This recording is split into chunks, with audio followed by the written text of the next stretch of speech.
Good day mga ka-backyard. Ngayon naman po ay nagpapakain tayo ng ating mga Brahma.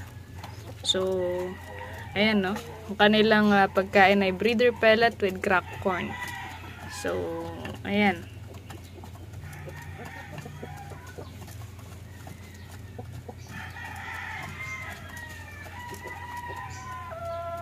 So, ayan ang pagkain nila.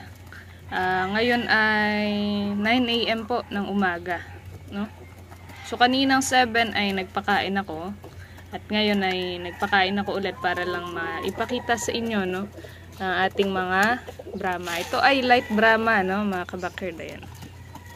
Yan sila. Then ang painom ko po sa kanila every morning ay egg 1000, then pure water po ng hapon. So ganun po ang ating ginagawa. Hindi po tayo nagpapainom ng egg 1000 na ng hapon. Plain tubig po, no? Ito binibigay ko to sa lahat ng breeders natin sa labas, no? Hindi po yan nasasayang, nauubos po yan sa dami ng mga nasa labas na manok natin. So yan, gusto ko lamang po ipakita sa inyo itong ating mga alaga dito, no? Ayan. So, kung gusto nyo mangitlog ang ating mga alaga, mga kabakid, ganyan po ng cracked corn, yung kanilang feeds, no? So, nakakatulong yan para makapag-produce sila ng eggs. Ayan. Mabuti at hindi pa po umuulan dito, mga kabakid. Hindi sila sinisipon, no? Kasi kapag kapabago-bago yung panahon at biglang mainit, ay ayun, prone na sa sakit yung ating mga alaga. Pero at least dapat ay meron pa rin tayong prevention kapag sobrang init ng panahon, no? At least maglalagay po tayo ng Premoxil sa kanilang inumin. Ayan. So yun kasi ang subok ko na, mga ka-backyard, Premoxil powder, no? Lalo na pag pabago-bago po ang panahon. Then maya-maya update ko po kayo dun sa ating mga ginagawang incubator. May pa-ship tayo ngayon. Then, pati na din po dun sa incubator natin sa loob na ginagamit natin papisa sa ating mga itlog ng ating mga alaga, no? Ayan. So ito yung gray natin, which is blue Brahma, blue, at yung ating dalawang light, no? Nabulunan na siya sa kanyang kinakain, mga kabakid. Ito ay turkey line, kaya kung mapapansin nyo po, mataas po ang kanyang comb, no? Pero, ayan, no? Kahit mataas ang palong ng Brahma natin, mga kabakid, okay lang yan, as long as ganyan ang itsura, no? Pero kapag mataas na at single comb, kumbaga yung parang sa Rhode Island, magduda na po kayo doon. At hindi na po yun Brahma, no?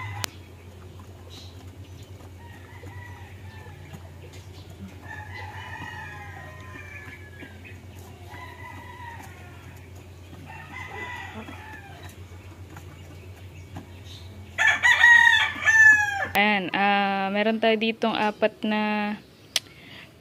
30 to 50 capacity. Meron yung isang 60 to 90 capacity at meron po yung 120 capacity natin, no? Lahat po yan ay sold na. Ibabalot ko na lang po ngayon at ipapaship na natin, no? At meron pong isang subscriber natin, mga ka-backyard, re-request po na yan ko siya, lagyan ko yung ganito niya, yung unit niya ng autograph daw po, no? Autograph po yung ating subscriber. So ito yung sa inyo, sir. Ayan. So lalagyan natin yan ng autograph na nire-request nyo, no? So ayan po, mga ka-backyard. So yung nagpapa-autograph po ay si Sir Ryan ng San Luis, Pampanga, no? So ito po yung unit nyo. Lalagyan ko yan ng autograph na nire-request po ninyo, no, sir? Ayan po yung inyong unit. Then yung iba po dito ay wala, hindi po na-request, so hindi po natin lalagyan. So yan, mga ka-backyard, no, meron tayo dito ang apat na unit ng 30 to 50 capacity. At yung isang unit natin na yan, yung 60 to 90, then 120 plus, no? So, yan po. No? So, yan mga kabackyard, ibabalot ko na yan, gahol na tayo sa oras.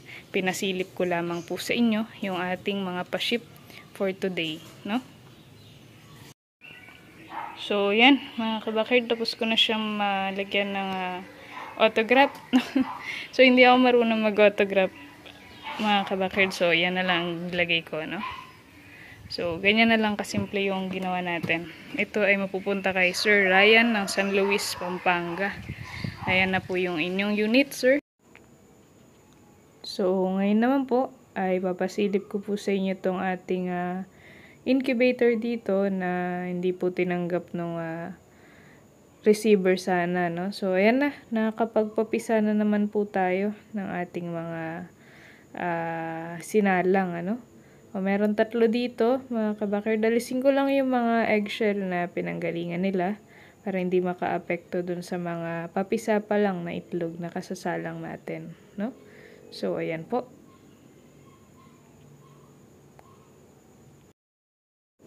So, ayan mga kabackyard. Nga pala po, sa mga bumili ng ating incubator, as you can see po, no, mga kabackyard, ang ating unit na to, as budget meal nga po, ay ganito lang, no, yung kanyang lagayan ng itlog.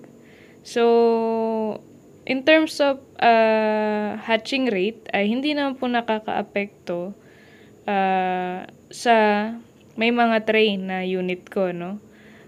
So, pares pa rin sila ng hatching rate, no? Pinagkaiba lang po nila, this is a budget meal incubator. So, expect nyo na po na hindi talaga siya ganun kadetalyado or nilagyan ng egg tray.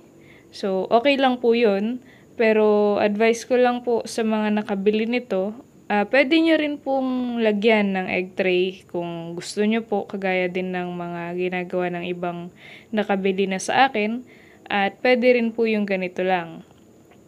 So, pwede rin po na lagyan ng harang para hindi malaglag yung mga itlog, no, mga kabackyard. Nasa sa inyo po yan.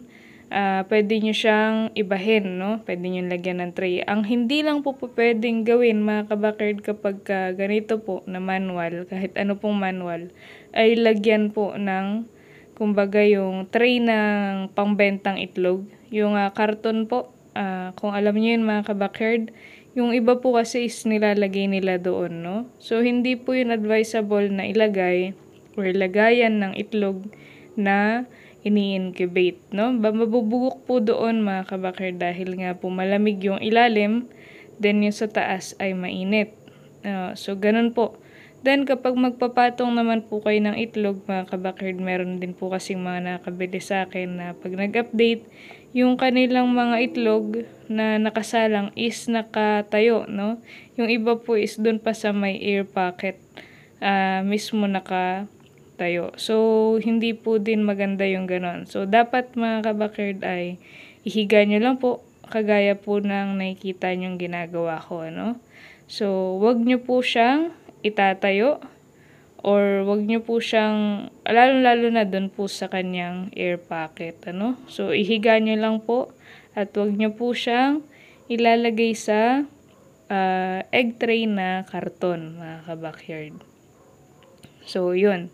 Yun lang naman po yung mga hindi dapat gawin dito sa ating unit, no? At kahit sa ang unit na manual, ay wag nyo po siyang ilalagay sa egg tray na pangbenta, no?